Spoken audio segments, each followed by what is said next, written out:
지혜의 바다에서 은혜를 누리게 하여 주시옵소서. 예수님 이름으로 기도드리옵나이다. 아멘. 말씀 보겠습니다. 신약성경 마가복음 14장 3절부터 9절까지입니다. 지난주하고 동일한 본문입니다. 지난주에 이어서 이 내용을 한 번 더 나누도록 하겠습니다. 14장 3절부터 9절까지 같이 읽겠습니다. 시작.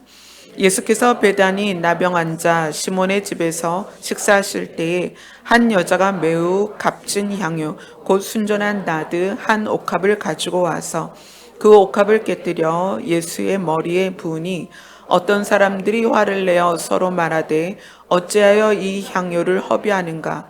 이 향유를 300데나리온 이상에 팔아 가난한 자들에게 줄 수 있었겠도다 하며 그 여자를 책망하는지라. 예수께서 이르시되 가만두라. 너희가 어찌하여 그를 괴롭게 하느냐. 그가 내게 좋은 일을 하였느니라.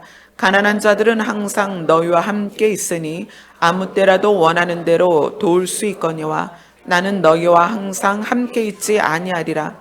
그는 힘을 다하여 내 몸에 향유를 부어 내 장례를 미리 준비하였느니라. 내가 진실로 너희에게 이르노니 온 천하에 어디서든지 복음이 전파되는 곳에서 이 여자가 행한 일도 말하여 그를 기억하겠다. 아멘. 지난주에는 이 향유 옥합을 깨뜨리고 향유를 부은 사건에 집중해서 내용을 보았다면 오늘은 이 향유 사건이 이 자리에 기록된 이유, 그래서 13장과 14장을 연결해서 볼 겁니다. 그래서 성경의 내용은 시간적 나열이 있을 수 있고 사건적 나열이 있을 수 있어요. 근데 오늘 이 향유 사건이, 마리아가 예수님께 향유를 부은 사건이 사건적 나열을 통해서 의미하는 바를 우리가 오늘 좀 깊게 들어갈 거예요. 그래서 오늘 말씀은 그냥 듣는 거로는 완벽한 이해가 안 돼요. 집에 가셔서 몇 번이고 오늘 함께 나눈 본문을 보면서 여러 번 익히셔야 돼요. 성경 말씀은 개념이 잡혀야 될 내용이 있고요. 의미가 들어와야 되는 내용들이 있어요. 오늘 향유 옥합 사건을 13장과 14장을 연결해서 나눌 때에는 개념이 여러분에게 들어와야 돼요. 이 사건이 왜 이 자리에 있는가? 향유 옥합 사건이 왜 이곳에 14장 초반에 끼어져 있는가는 13장과 14장을 연결해서 개념들이 들어와야만 이해가 되는 부분이에요. 그래서 오늘은 그렇게 알아볼 거기 때문에 많은 부분을 보게 될 거예요. 그래서 이 시간에 이해가 되어지지 않으면 여러 번 이 내용을 다시 듣고 반복해서 명확하게 개념이 일단 들어오고 그 다음에 의미가 그 안에 들어와야 됩니다. 자, 14장에서 마리아는 예수님의 머리에 향유를 붓습니다. 그리고 이 사건이 우리에게 주는 의미를 지난주에 알아봤어요. 그러면 이제 이 사건이 왜 이 자리에 있는가는 13장으로 넘어가서 이 내용들을 함께 나눠야 됩니다. 마가복음 13장 1절부터 2절까지 같이 읽겠습니다. 시작. 예수께서 성전에서 나가실 때에 제자 중 하나가 이르되 선생님이여 보소서 이 돌들이 어찌하여 이 건물 어떠하니까. 예수께서 이르시되 내가 이 큰 건물들을 보느냐. 돌 하나도 돌 위에 남지 않고 다 무너뜨려지리라 하시니라. 예수님이 성전에서 나가실 때 제자들이 또는 이제 그곳에 같이 있던 사람들이 묻습니다. 이 건물에 대하여 예수님은 어떻게 생각하십니까? 왜냐하면 이렇게 묻는 이유는 예수님 자기 자신이 하나님의 아들이라고 했기 때문에 하나님의 아들로서 이 성전을 보시기에 어떻습니까? 근데 여러 각도의 의미가 담겨 있는 질문입니다. 근데 예수님이 이 건물이 어떠하다라고 말씀하지 않고 이 건물이 어떻게 될 거다를 이야기하십니다. 너희 눈에는 어떠하니? 라고 나에게 묻는데 나는 이것의 결과를 얘기해 줄게. 이게 다 무너질 거야. 사라질 거야. 그래서 이것이 실제로 AD 70년에 티투스 장군에 의해서 완전히 무너집니다. 근데 이 도입 부분이 이렇게 시작하면서 예수님은 무엇까지 가냐면 이 땅의 종말까지 가는 거예요. 이 도입을 가지고. 그러니까 이 성전의 모양이 어떻습니까? 이 성전이 어떤 의미입니까? 이 성전 보시기에 당신이 하나님의 아들이라면 어떻게 보입니까? 라는 질문을 사람들은 했는데 예수님은 이 성전을 시작으로 마지막까지를 알려주기를 원하셨어요. 그래서 너희는 어떠하냐라고 묻는데 나는 이것이 어떻게 될 거다라고 이야기해 줄게. 이게 어떻게 될 거냐면 돌 위에 돌 하나도 남기지 않고 다 무너질 거야 라고 이야기합니다. 그러니까 베드로, 야고보, 요한, 안드레가 3절에 보면 감난산에서 성전이 보이는 자리에 앉아 있는데 이 내 제자가 조용히 물어요. 예수님, 정말 그런 일이 있나요? 이 아름다운 성전이 그렇게 무너져요? 그 언제 그런 일이 있죠? 아주 심각하게 묻는 거예요. 조용히 묻는다는 건 지금 심각한 거예요. 왜냐하면 제자들 안에 그 제자들 마음 안에 예수님을 통하여 예수님이 메시아로서 권력을 잡았을 때의 훗날을 기대하는 바가 있기 때문에 그 기대하는 바로 예수님을 쫓아다니던 제자들에게 이 성전, 이스라엘의 상징인 성전이 무너진다는 이야기를 들으니까 굉장히 심각한 거예요. 정말이요, 예수님? 그런 일이 언제 있을까요? 라고 4절에 묻습니다. 자, 4절을 같이 읽습니다. 시작. 우리에게 이르소서 어느 때에 이런 일이 있겠사오며 이 모든 일이 이루어지려 할 때에 무슨 징조가 있사오리까? 이 네 제자는 눈에 보이는 성전이 무너지는 때가 언제 있을 것이며 어떤 일을 보면 그 일이 일어날 것이라는 걸 우리가 알 수 있겠습니까? 라고 이야기를 해요. 그때 예수님은 제가 예전에 한번 그런 말씀을 드렸어요. 성경은 역사의 반복이고 계시의 반복이다. 모든 일이 반복된다. 그 반복되는 이유는 반복을 통해서 교훈을 준다. 교훈을 주는 이유는 우리가 그 교훈을 통해서 하나님이 우리에게 목적하신 바를 이루려 합니다. 하나님이 우리에게 교훈을 주시는 또 하나님이 우리에게 이루고자 하는 목적은 우리가 하나님 나라에 가는 것이다. 성경은 단순히 구원은 예수 그리스도로 말미암는 것이고 예수 그리스도를 믿으면 구원 간다라는 단순한 명제를 우리에게 던져줬는데 그것이 우리가 살아보니까 단순하지 않다는 거예요.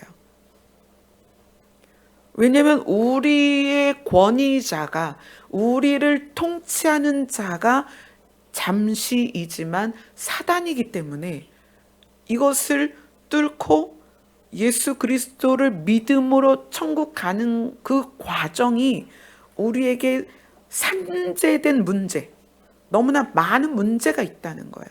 그래서 성경 66권은 반복된 계시와 반복된 역사를 통해서 우리에게 교훈을 주고 있다. 그래서 예수님은 단순히 지금 예수님이 마주보고 있는 그 성전의 무너지는 사건을 통해서 예수님은 이 후대에 이 성경을 읽을 모든 사람이 반복된 역사를 통하여 교훈을 얻도록 오버랩시킨 사건이 있습니다. 그건 뭐냐면 AD 70년에 이루어질 예루살렘 성전의 멸망과 이스라엘의 멸망과 이 시대가 겪어내고 시대가 만나게 될 종말을 오버랩시켜서 두 사건을 지금 같이 가고 있는 거예요.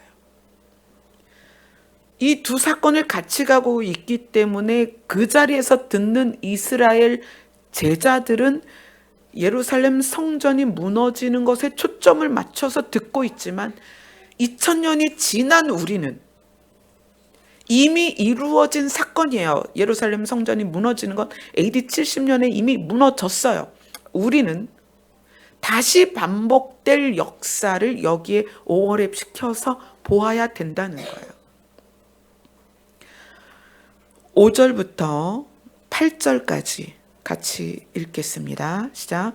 예수께서 이르시되 너희가 사람의 미혹을 받지 않도록 주의하라.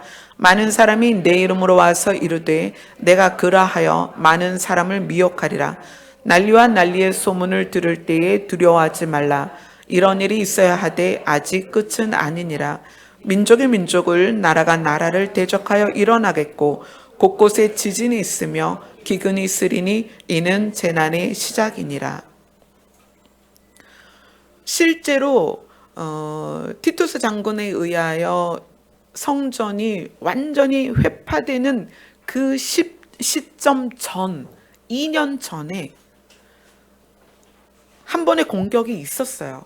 근데 그것이 완성되지 못하고 2년 후에 티투스 장군에 의해서 예루살렘 성전이 완전히 무너졌습니다. 그러면 그 2년이라는 기간 동안에 난리의 소문이 있었겠고 나라가 나라를 대적하는 일들이 있었겠죠. 근데 이스라엘 백성으로서 제자로서 그 사건을 들을 때, 이 이야기를 들을 때에는 몇 년 후에 그 일이 이루어지는 것을 보면서 예수님이 이것을 이렇게 말씀하셨구나라고 이야기하겠지만 2000년이 지난 우리는 이 내용이 무엇에 대한 거냐면 실제로 교회와 성도와 이 세상이 무너지는 사건에 이것이 적용된다는 거예요. 그래서 5절부터 8절까지는 뭐에 대한 내용이냐면 말세에 일어날 말세를 우리에게 알려주는 징조로서의 환란을 말하는 거예요. 우리가 이미 이 시간 안에 들어와 있습니다. 우리는 난리와 난리의 소문을 듣고 있고 나라가 나라를 민족이 민족을 대적하여 전쟁의 소리를 계속 듣고 있습니다. 또한 전쟁의 우려를 지금 우리는 듣고 있죠. 곳곳에 지진이 있고 기근이 있고 이것이 모든 것이 재난의 시작이다. 어떤 재난이냐면 이 세상이 끝나야 하는 말세 지말의 모든 일들의 종착점까지 가는 시작점이라는 거예요. 근데 우리는 이미 이 안에 들어와 있습니다. 자, 그 다음에 9절부터 13절까지입니다. 같이 읽습니다. 시작. 너희는 스스로 조심하라. 사람들이 너희를 공회에 넘겨주겠고 너희를 회당에서 매질하겠으며 나로 말미암아 너희가 권력자들과 임금들 앞에 서리니 이는 그들에게 증거가 되려 함이라. 또 복음이 먼저 만국에 전파되어야 할 것이니라. 사람들이 너희를 끌어다가 넘겨줄 때에 무슨 말을 할까 미리 염려하지 말고 무엇이든지 그때에 너희에게 주시는 그 말을 하라. 말하는 일은 너희가 아니요 성령이시니라. 형제가 형제를 아버지가 자식을 죽는 데 내주며 자식들이 부모를 대적하여 죽게 하리라. 또 너희가 내 이름으로 말미암아 모든 사람에게 미움을 받을 것이나 끝까지 견디는 자는 구원을 받으리라. 예수님의 제자들 가룟 유다 말고는 전부 또 계시록을 쓴 요한 말고는 순교를 했습니다. 그들이 누구 때문에? 예수님의 이름 때문에. 이스라엘 백성이 왜 동굴 속에서 숨어 지냈어야 할까요? 예수님의 이름 때문에 그랬습니다. 그때 이 사건이 지금 2000년이 지난 우리에게 어떤 의미냐? 우리 성도가 이런 일을 겪게 될 거라는 거예요.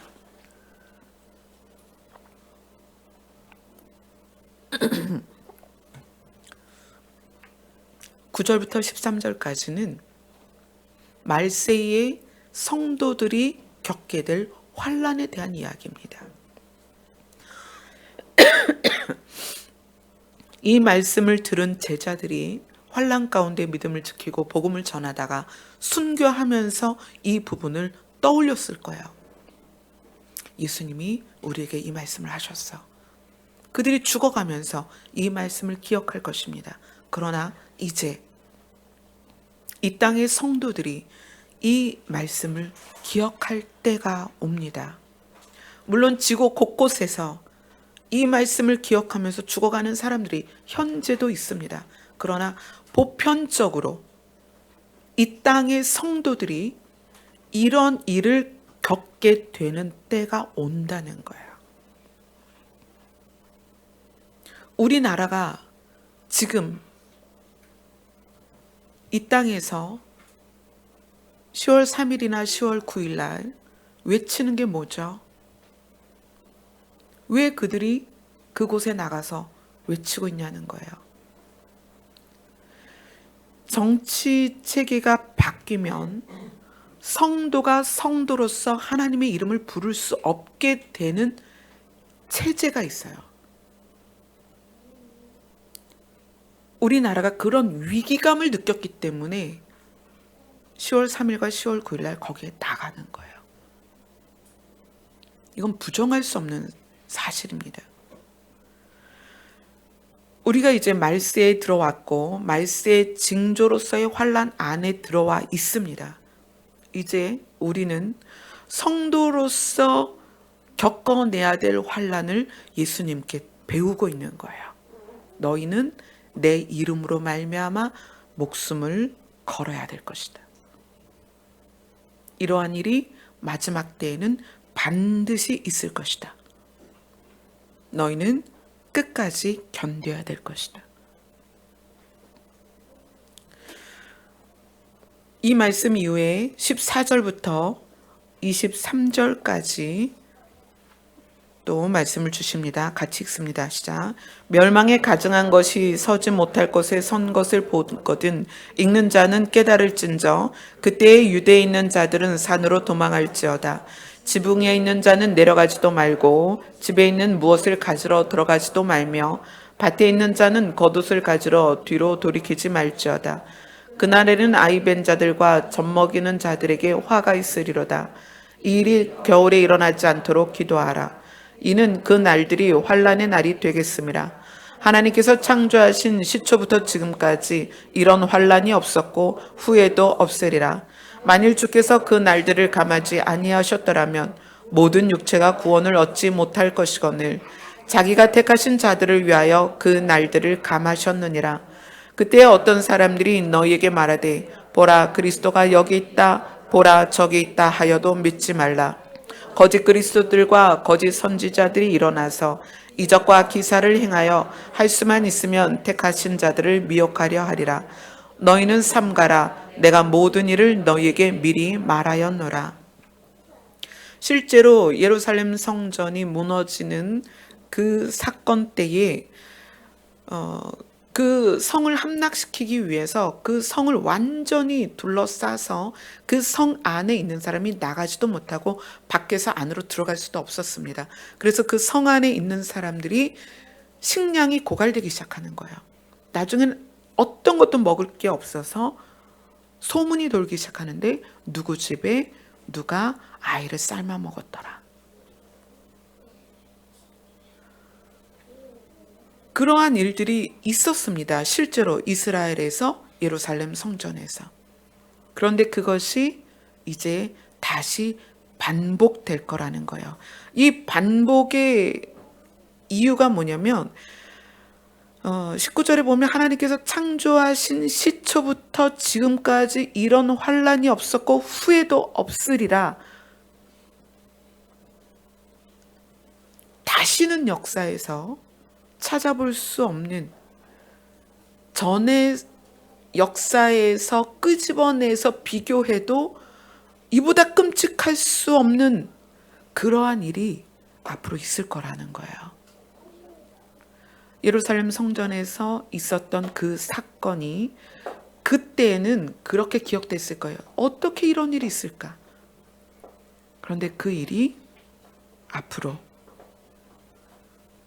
예루살렘 성전 안에서 있었던 그 사건보다 더, 그래서 이렇게 얘기하세요. 예수님이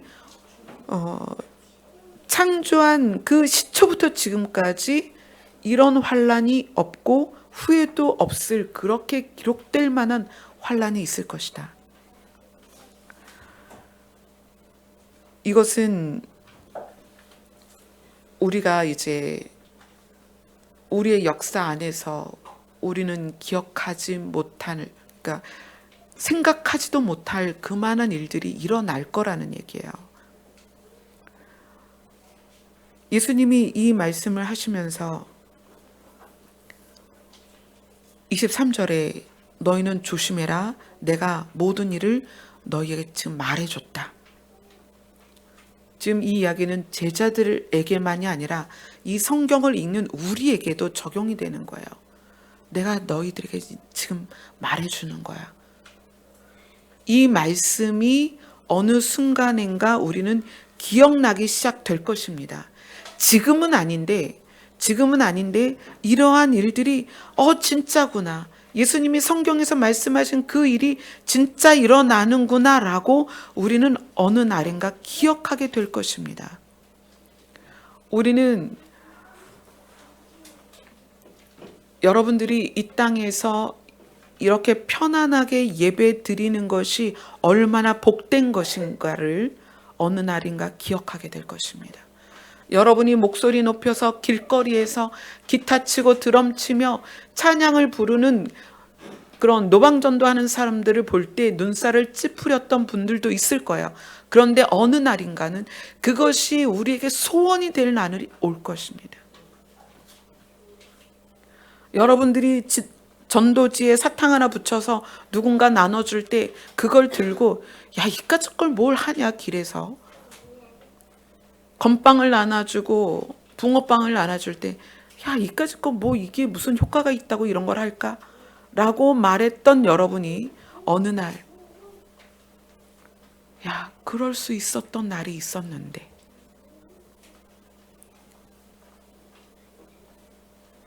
지금 내가 건빵에 전도지 붙여서 가지고 나갈 수 있었다면 얼마나 좋을까?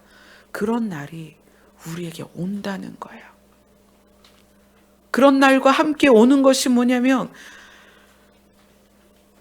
하나님께서 창조하신 시초부터 지금까지 이런 환란이 없었고 후에도 없을 그 환란이 우리 앞에 올 거라는 걸 예수님이 지금 알려주고 계십니다. 그리고 나서 24절, 27절까지 읽겠습니다. 시작. 그때 그 환란 후에 해가 어두워지며 달이 빛을 내지 아니하며 별들이 하늘에서 떨어지며 하늘에 있는 권능들이 흔들리리라. 그때에 인자가 구름을 타고 큰 권능과 영광으로 오는 것을 사람들이 보리라. 또 그때에 그가 천사들을 보내어 자기가 택하신 자들을 땅 끝으로부터 하늘 끝까지 사방에서 모으리라. 예수님이 단순히 예루살렘 성전을 어떻게 생각하십니까? 어떻게 보십니까? 라는 질문을 가지고 어디까지 오신 거냐면 이 세상 끝에 예수님이 재림하시는 사건까지 끌어오시는 거예요. 그때 이러한 하나님께서 창조하신 시초부터 지금까지 이런 환란이 없었고 후에도 없을 그런 엄청난 환란 후에 해도 빛을 잃고 별들도 하늘에서 떨어지고 달도 빛을 잃고 하늘의 모든 권능이 흔들린다는 것은 지구상의 모든 자전과 공전과 규칙들이 다 사라진다는 얘기예요. 하나님이 지구에 사람이 살도록 세우신 처음의 규칙이 있었습니다. 그 규칙이 전부 깨진다는 얘기예요. 그리고 예수님이 구름 타고 이 땅으로 내려올 것을 말씀하고 있는 거예요. 내가 구름을 타고 권능과 영광으로 오는 것을 사람들이 볼 것이다. 그리고 나서 27절에 천사들이 자기가 택한 자들을 땅끝 그리고 하늘 끝에서 모을 것이다. 이 이야기는 예수님의 지상 재림을 얘기하는 거예요. 지상 재림 때에 예수님 앞에 천사들에 의하여 모여지는 자들은 땅에서 믿음을 지키고 남은 자들과 그리고 휴거돼서 하늘에 있는 하늘의 백성을 말하는 거예요. 하늘에 있는 자와 땅에 있는 자들을 천사를 통해서 예수님 앞으로 모은다는 얘기예요. 우리가 휴거될 때는 예수님이 공중으로 오시는 걸 우리가 이 땅에서 보는 게 아니죠. 휴거는 우리가 예수님 앞으로 끌어올려지는 거죠.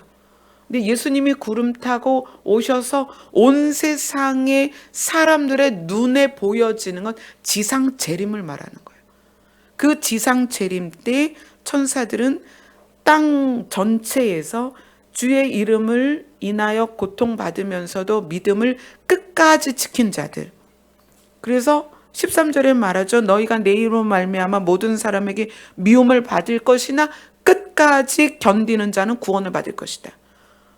끝까지 살아남든지 끝까지 믿음을 지키는 자는 구원을 받는데 예수님이 지상으로 재림하실 때 천사들을 통해서 온 땅에 흩어진 자 중에 믿음을 지키고 살아남은 자들을 천사를 통해서 모을 것이고 그 다음에 하늘에서는 누구를 모으겠어요? 휴거된 백성과 또 누가 있어요? 믿음을 지키다가 죽은 자들이 하늘에 있잖아요. 그러니까 천사가 지상으로 재림하는 예수님 앞으로 하늘에 있는 자들과 땅에 있는 자들을 모은다는 얘기예요. 그렇게 해서 지구상에서 예수님의 재림으로 일어날 일까지 예수님은 사건을 쭉 끌어가십니다. 굉장히 어마어마한 이야기를 지금 제자들에게 이야기를 해주고 계시는 거예요. 근데 그것이 그들에게뿐만 아니라 우리에게도 지금 중요한 것이죠. 자, 그리고 나서 예수님이 28절을 시작하십니다. 28절, 29절의 이야기가 또 굉장히 중요한 얘기인데 이 부분을 저한테 개인적으로 물은 청년이 여기 안에 있어요. 지금 내가 그래서 이걸 이야기하는데 굉장히 기쁩니다. 네, 그 청년한테 그때 답을 안 해줬거든요. 이것을 설교로 다룰 일이 있기 때문에 그래서 오늘 이제 이 이야기를 하게 됐네요. 28절부터 29절까지 같이 읽습니다. 시작. 무화과 나무의 비유를 배우라. 그 가지가 연하여지고 잎사귀를 내면 여름이 가까운 줄 아나니 이와 같이 너희가 이런 일이 일어나는 것을 보거든 인자가 가까이 곧 문 앞에 이른 줄 알라. 예수님이 구름 타고 이 땅에 올 것이다라고 제자들한테 알려줬습니다. 예수님이 아직 십자가도 안 지신 상태잖아요. 예수님이 십자가도 안 지셨고 부활하고 승천한 사건을 제자들이 보지 못한 상황에서 예수님은 재림을 알려주시는 거예요. 그리고 재림의 때를 알려주시는데 무엇으로 알려주시냐면 무화과 나무의 비유를 배우라. 그 가지가 연하여지고 잎사귀를 내면 여름이 가까운 줄 아나니 인자가 가까이 곧 문 앞에 이른 줄을 알아라. 이렇게 얘기를 합니다. 그럼 이 사건과 예수님의 재림이 왜 연결이 되냐는 거예요. 연결되는 이유가 있으니까 예수님이 이 사건을 꺼내신 거죠. 자, 그러면 이거는 마가복음 어디로 가냐면 마가복음 11장으로 갑니다.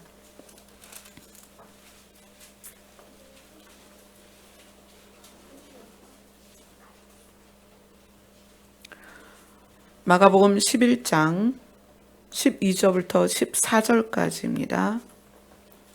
같이 읽겠습니다. 시작. 이튿날 그들이 베다니에서 나왔을 때에 예수께서 시장하신지라 멀리서 잎사귀에 있는 한 무화과 나무를 보시고 혹 그 나무에 무엇이 있을까요? 가셨더니 가서 보신즉 잎사귀 외에 아무것도 없더라. 이는 무화과의 때가 아님이라. 예수께서 나무에게 말씀하여 이르시되 이제부터 영원토록 사람이 네게서 열매를 따먹지 못하리라 하시니 제자들이 이를 듣더라. 예수님이 배가 고프셨어요. 그래서 가시다가 무화과 나무를 봤는데 잎사귀가 있는 거예요. 그래서 그 안에 혹시 무화과 열매가 있을까 하고 봤는데 열매가 없어요. 그러니까 예수님이 이제 너는 열매를 이제 맺지 못할 거다라고 말씀하셨습니다. 여기에서는 무화과 나무가 무화과를 열릴 때가 아닌 것에 초점이 있는 게 아니고 무화과 나무의 잎사귀는 있지만 열매가 없는 것에 대하여 예수님이 지금 이야기를 하시는 거예요. 그리고 그렇게 말씀하시고 나서 어떤 사건이 있냐면 23절로 갑니다. 20절부터 읽읍시다. 20절부터 23절까지 지금 마가복음 11장입니다. 20절부터 23절까지 시작. 그들이 아침에 지나갈 때에 무화과 나무가 뿌리째 마른 것을 보고 베드로가 생각이 나서 여짜오되 랍비여 보소서 저주하신 무화과 나무가 말랐나이다. 예수께서 그들에게 대답하여 이르시되 하나님을 믿으라. 내가 진실로 너희에게 이르노니 누구든지 이 산더러 들리어 바다에 던져지라 하며 그 말하는 것이 이루어질 줄 믿고 마음에 의심하지 아니하면 그대로 되리라. 제자들이 지나가다 보니까 그 나무가 말라버렸어요. 너무 신기한 거예요. 예수님, 어제 예수님이 말씀하셨는데 이 나무가 이렇게 말라버렸어요. 그랬더니 예수님이 하나님을 믿어. 하나님은 어떤 나무에 대하여 살릴 수도 있고 죽일 수 있는 권한이 있으셔. 하나님의 권한이 이 나무의 생명을 빼앗은 거야. 하나님을 믿어. 이렇게 이야기를 하십니다. 그리고 나서 예수님이 지금 우리가 읽은 마가복음 13장에서 무화과 나무의 비유를 배우라. 그리고 이렇게 시작합니다. 그 가지가 연하여지고 잎사귀를 내면, 아까 그 무화과 나무가 말라버렸잖아요. 죽어버렸잖아요. 그 죽어버린 그 가지가 어떻게 된다? 살아나는 거예요. 살아나서 그 가지가 연해지고 잎사귀를 내는 거예요. 그러한 일이 어떻게 있을까요? 뿌리채 말라버린 그 나무가 어떻게 살아날까요? 예수님은 그래서 그 부분에서 믿어라 하나님을. 하나님은 그렇게 하실 수 있다. 이스라엘이라는 나라가 지구상에서 사라졌습니다. 물론 백성은 전 세계로 흩어졌지만 나라가 사라졌다는 거예요. 근데 그 나라가 시작이 된다는 거예요. 역사에서 이스라엘이 사라지고 사람들은 이스라엘이라는 나라가 다시 시작될 거라는 건 상상도 못했습니다. 그런데 예수님은 인자가 가까이 곧 문 앞에 이른 줄 알아라. 어떤 사건으로? 내가 저주한 그 무화과 나무가 가지가 연해지고 잎사귀를 내면, 이렇게 얘기하는 거예요. 앞에 무화과 나무 사건이 있었죠? 그 무화과 나무의 그 가지가 연하여지고 잎사귀를 내면. 그러면은 왜 무화과 나무가 이스라엘입니까? 라고 질문할 수 있죠. 그래서 이제 다시 성경을 보겠습니다.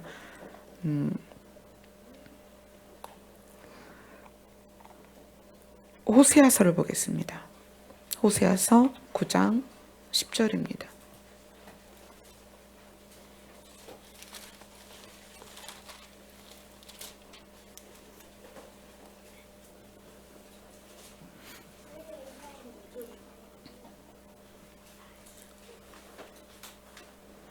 같이 읽겠습니다. 호세아서 9장 10절입니다. 시작. 옛적에 내가 이스라엘을 만나기를 광야에서 포도를 만남같이 하였으며 너희 조상들을 보기를 무화과 나무에서 처음 맺힌 첫 열매를 봄같이 하였거늘. 아멘. 하나님께서 이스라엘을 어떻게 생각하셨냐면 광야에서 포도를 만난 같이, 광야에서 포도를 만났다는 건 먹을 것이 없는 곳에서, 물이 없는 곳에서 포도를 만났으니까 그게 얼마나 달고 맛있겠어요. 그렇게 이스라엘을 사랑했다는 얘기예요. 그 다음에 무화과 나무에서 처음 맺힌 첫 열매를 보는 것 같다, 이스라엘을. 그렇게 말씀하셨어요. 자, 이 대목을 예수님은 신이시고 하나님이시고 성경을 처음부터 끝까지 하나님으로서 다 아시는 분이잖아요. 하나님이 이스라엘에 대하여 그렇게 생각하시는 그것을 예수님이 제자들에게 알려주는 거예요. 나는 너희를 무화과 나무에서 맺힌 첫 열매, 그러니까 무화과 나무를 막 들추다가 열매가 탁 발견되면 우와, 열매가 열렸다, 드디어 열렸다 라고 보는 그 기쁨으로 이스라엘을 사랑했다는 거예요. 너희는 나에게 그런 존재다. 예수님이 이스라엘에 대한 그 마음을 가지고 계신 분이에요. 그런 분이 어디에서? 마가복음에서 무화과 나무를 통하여 이스라엘을 연결해서 지금 말씀하고 계시는 거예요. 예수님이 마가복음 11장에서 무화과 나무를 헤쳤는데 거기서 열매를 발견했으면 얼마나 좋았겠어요. 근데 열매가 하나도 없으니까 그를 저주했어요. 그가 말랐습니다. 근데 그 마른 무화과 나무를 예수님은 이스라엘로 계속 조명해서 지금 말씀하고 계시다는 거예요. 무화과 나무의 비유를 배워라. 그 가지가 어떤 가지가 말라 죽었던 그 가지가 연하해지고 잎사귀를 내면, 사람들은 무화과 나무에서 잎사귀가 생겨나면 와, 이제 여름이 되고 열매가 맺히겠구나 라는 걸 상상하는 것처럼 죽었던 이스라엘이 살아날 것이다.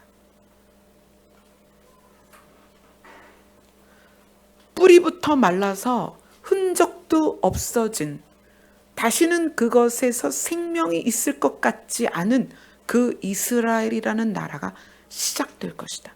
그러면 무엇을 알라? 인자가 가까이 곧 문 앞에 이른 줄을 알아라. 그러니까 이 내용이 예수님의 제자들에게는 이해가 되지 않았을 거예요. 예수님의 제자들에게는. 그런데 2000년이 흘러서 이스라엘이라는 나라가 다시 건국되고 시작되는 걸 보면서 우리는 이거를 깨닫게 됐다는 거예요. 그래서 무엇이 다시 시작이 되냐면 계시가 다시 시작되는 거예요. 역사가 다시 시작되는 거예요.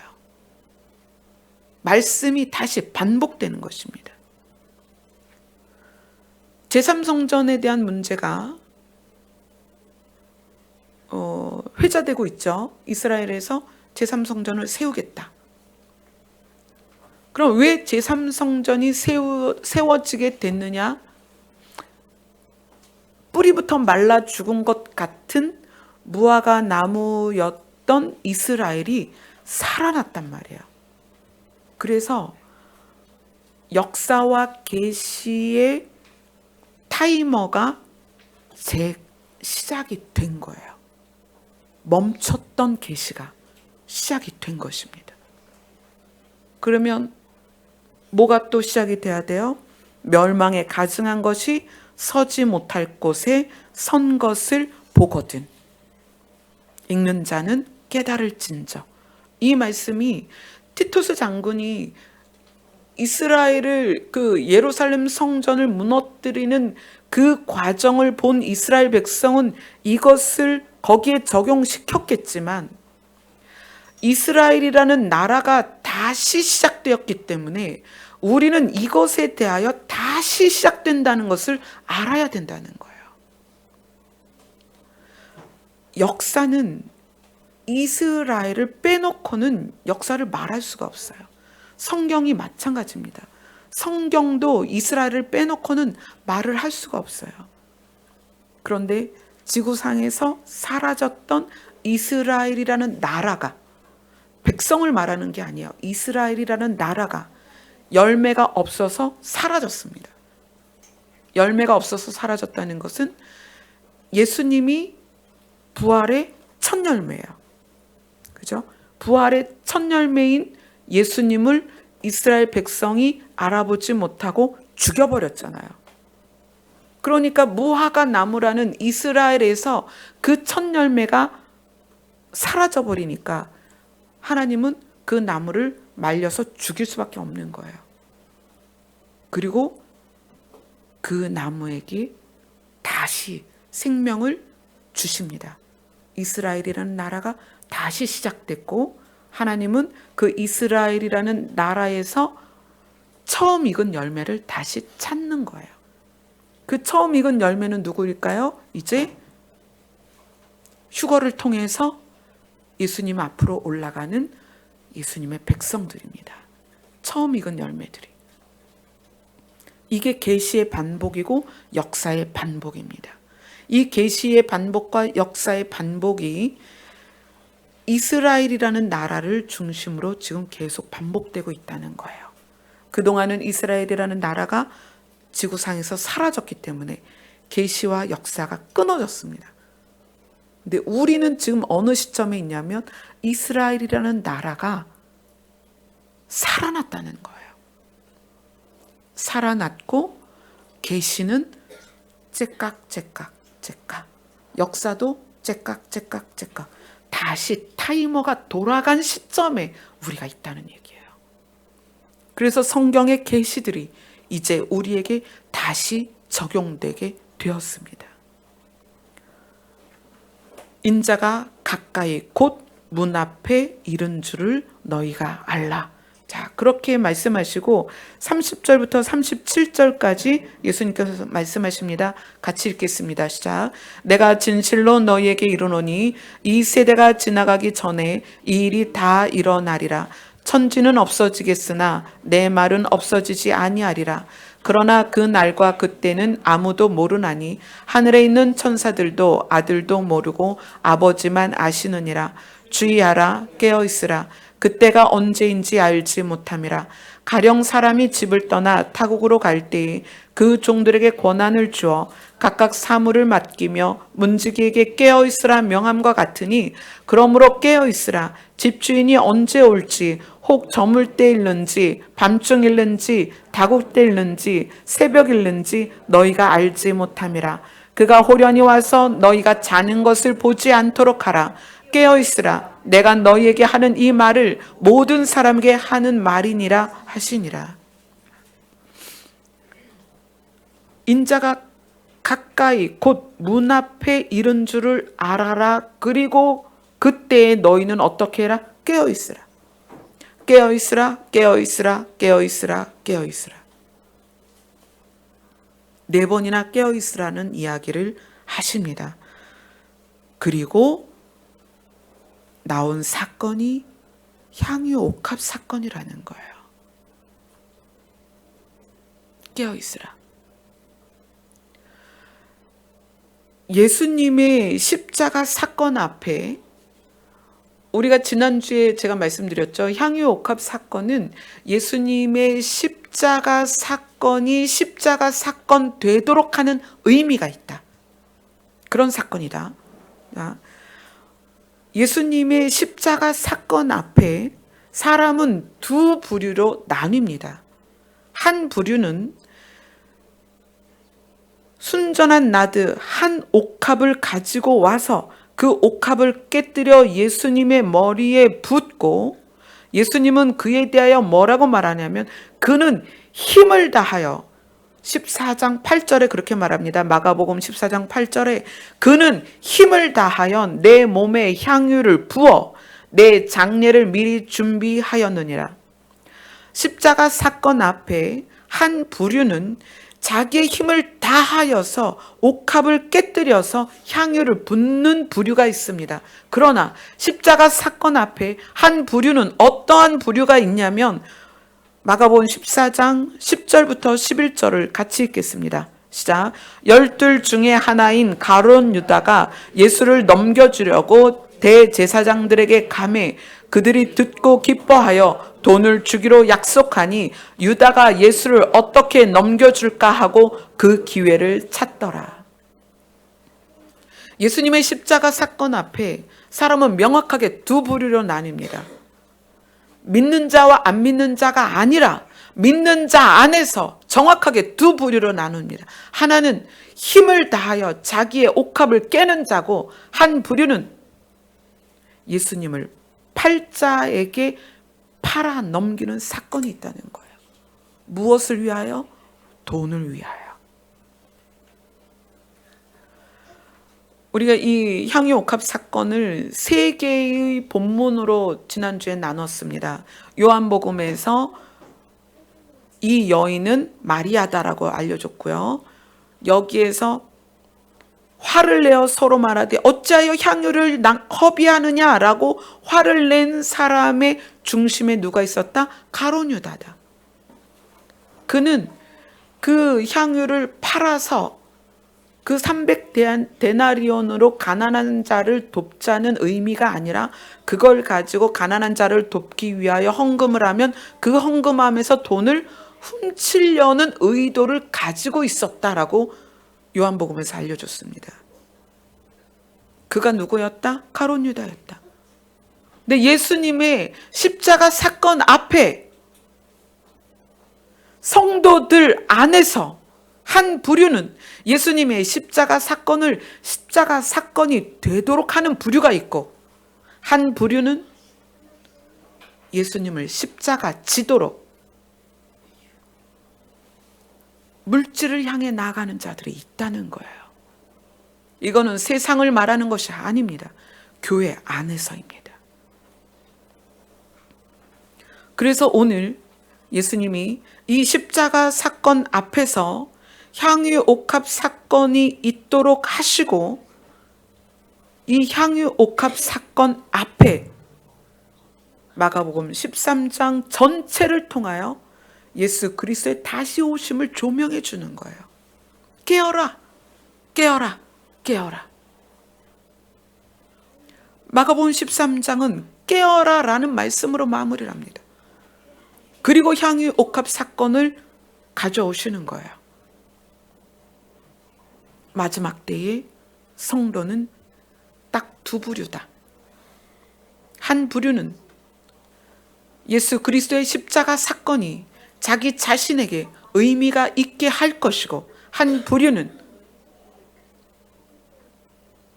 물질을 위하여 십자가 사건을 가볍게 여길 것이다. 여러분에게는 이것이 어떤 의미가 있습니까? 이 향유 옥합 사건이 하나님이 이스라엘 백성에 대해서 무화과 나무로 비유했던 그 부분을 호세아서에서 말씀하셨습니다. 호세아서는 어떤 책이냐면, 호세아라는 선지자가 하나님의 명령에 의해서 고멜이라는 창녀와 결혼을 합니다. 근데 그 고멜이라는 창녀는 자기의 성향대로 삶을 그렇게 살아요. 그래서 호세아는 그 아내를 또 데려오고 그렇게 아내를 계속 다시 데려오죠. 그래서 그 호세아서를 통해서 하나님은 이스라엘 백성을 향한 변함없는 사랑을 알려주십니다.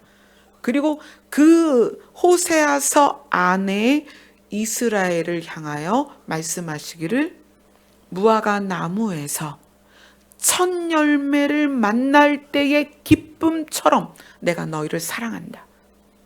그 사랑이 변함이 없다라고 말씀을 하십니다. 제가 금요 말씀을 나누면서 제가 여러분들하고 함께 나눴습니다. 제가 지난 한 주간 동안 묵상하고 하나님이 부어주셨던 것이 뭐냐면 이런 말씀이었어요. 너희가 나에게 어떤 죄를 짓든, 너희가 어떤 연약함이 있어서 쓰러지든 넘어지든 낙심하든, 너희를 향한 나의 사랑은 손상되지 않는다. 물론 너희들이 죄를 지으면 그것에 대하여 값을 치러야 하고, 그것에 대한 보응도 있고, 그것에 대한 심판도 있다. 그러나 본질적으로 내가 너희를 향한 사랑은 손상되지 않는다. 그것을 호세아서에서 하나님은 호세아라는 선지자를 통해서 보여주십니다. 고멜과의 관계 안에서. 그리고 이스라엘을 무화과 나무에서 첫 수확하는 열매처럼 기뻐한다고 말씀하시는 거예요. 그리고 오늘 본문에서 그 말라 죽은 무화과 나무가 다시 살아날 것이고, 그리고 나는 그 나무에서 열매를 구할 것이다. 첫 열매를 구할 것이다. 그렇기 때문에 인자가 곧 문 앞에 이른 것을 너희들이 알아야 된다. 그것을 어디의 기준으로? 이스라엘이라는 나라를 기준으로 너희가 알게 될 것이다 라는 것을 오늘 성경을 통해서 알려주시는 거예요. 그러면 이 옥합을 깨뜨린다는 것은 무슨 의미일까요? 이사야서로 갑니다.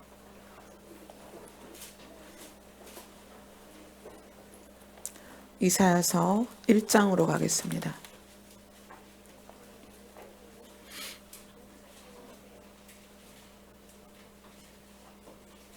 이사야서 1장 16절로 17절입니다. 같이 읽습니다. 시작. 너희는 스스로 씻으며 스스로 깨끗하게 하여 내 목전에서 너희 악한 행실을 버리며 행악을 그치고 선행을 배우며 정의를 구하며 학대받는 자를 도와주며 고아를 위하여 신원하며 과부를 위하여 변호하라 하셨느니라. 아멘. 이사야 말씀은 회개에 대한 말씀이에요. 이 66권이 창세기부터 계시록에 녹아져 있는 모든 역사를 함축해서 하나님은 너희를 살리기를 원한다. 돌아와라. 근데 돌아오라고 말할 수 있는 근거가 뭐냐면 우리를 향한 하나님의 사랑은 우리의 죄로 인하여 손상되지 않는다는 거예요. 그러니까 하나님의 사랑을 신뢰하고 돌아오라는 거예요. 너희가 어떤 문제로 좌절하고 어떤 문제로 쓰러졌느냐, 너희가 그것 때문에 내가 이런 사람인데 어떻게 하나님 앞에 가지?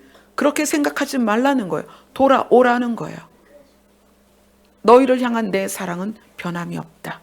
내 사랑은 손상되지 않는다. 그런데 돌아왔다는 것을, 회개했다는 것을, 하나님만 사랑한다는 것을 어떻게 증명할 수 있느냐? 그것을 여기서는 스스로라는 말을 썼다는 거예요. 스스로. 씻고 깨끗하게 하는 행위에 초점이 있는 게 아니에요. 선을 베풀고 과부를 돕고 고아를 돌보는 그 행위에 있는 것이 아니라 마음에 있다는 거예요. 마음의 변화. 오늘 향유 옥합 사건에서 예수님이 제자들에게 이렇게 말씀하십니다. 마가복음 14장에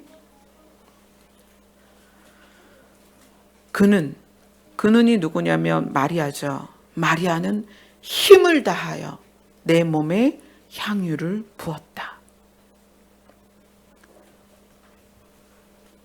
마가복음 14장 3절에서 마리아는 어떻게 했냐면 한 여자가 매우 값진 향유 곧 순전한 나드 한 옥합을 가지고 와서 그 옥합을 깨뜨렸다는 거예요. 누가? 자기 스스로 깼다는 거예요. 누구에 의해서 깬 것도 아니고 누가 깨뜨려 준 게 아닙니다. 자기 스스로 깼다는 거예요.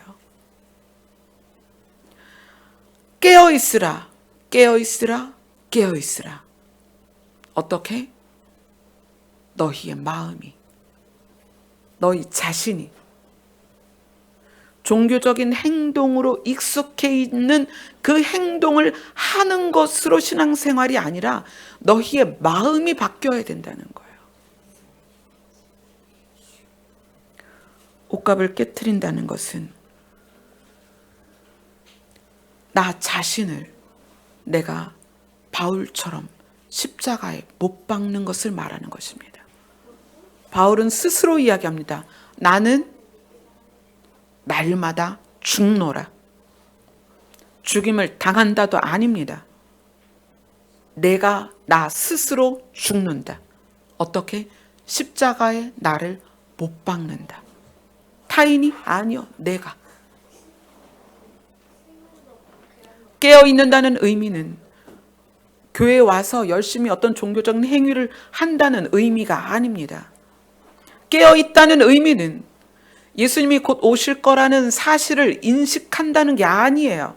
깨어있다는 의미는 성경 전체를 꿰뚫어서 역사를 나열해서 사건을 나열해서 그것을 다 알고 있다는 의미가 아닙니다. 깨어있다는 것은 십자가 사건 앞에 마리아처럼 자기 자신을 깨뜨릴 것이냐, 가룟 유다처럼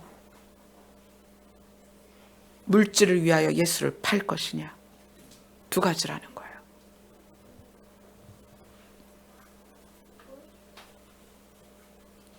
이것은 종교적인 행위의 문제가 아니라 내 안에 추구의 문제입니다. 나는 무엇을 추구하는가? 진심이 무엇이냐는 거예요. 진심. 여러분이 여기 앉아있는 진심이 뭐냐는 거예요. 그걸 이야기하는 것입니다. 예수님 십자가 사건 앞에서 어떤 사람은 향유 옥합을 깨뜨렸고 어떤 사람은 예수님을 팔도록 제사장을 찾아갑니다. 여러분이 추구하는 게 뭐예요? 정말 하나님을 추구하는 건가요? 정말 예수님을 추구하나요? 이거는 자기 자신만 압니다.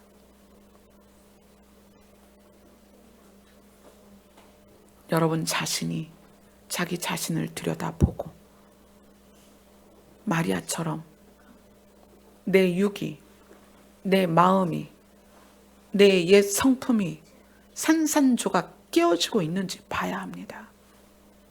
내가 그것을 의식하고 나를 깨뜨리고 있는지 보셔야 됩니다.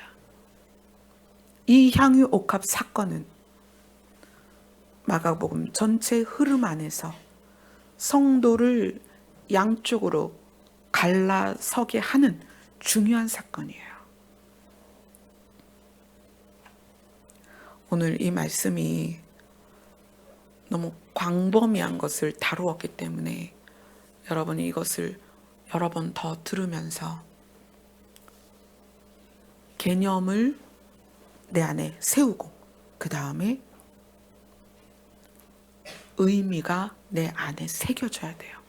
그래서 무엇까지 돼야 되느냐? 깨닫고 내 안에 마음이 변화되는 것. 거기까지 가야 합니다. 그래서 기름 부음이라는 이 주제를 가지고 지금 7월 달부터 나누고 있습니다. 이 기름 부음이 예수님께서 깨어 있으라, 깨어 있으라, 깨어 있으라 말씀하시고 기름 부음의 사건이 있었다는 것을 여러분 기억하시고 기름 부음에 대하여 날마다 깊이 하나님 앞에서 묵상하세요. 주님 앞에서 이것이 내 문제이고 내 사건이 되도록 그렇게 하나님 앞에 서시기를 부탁드립니다. 찬양하겠습니다.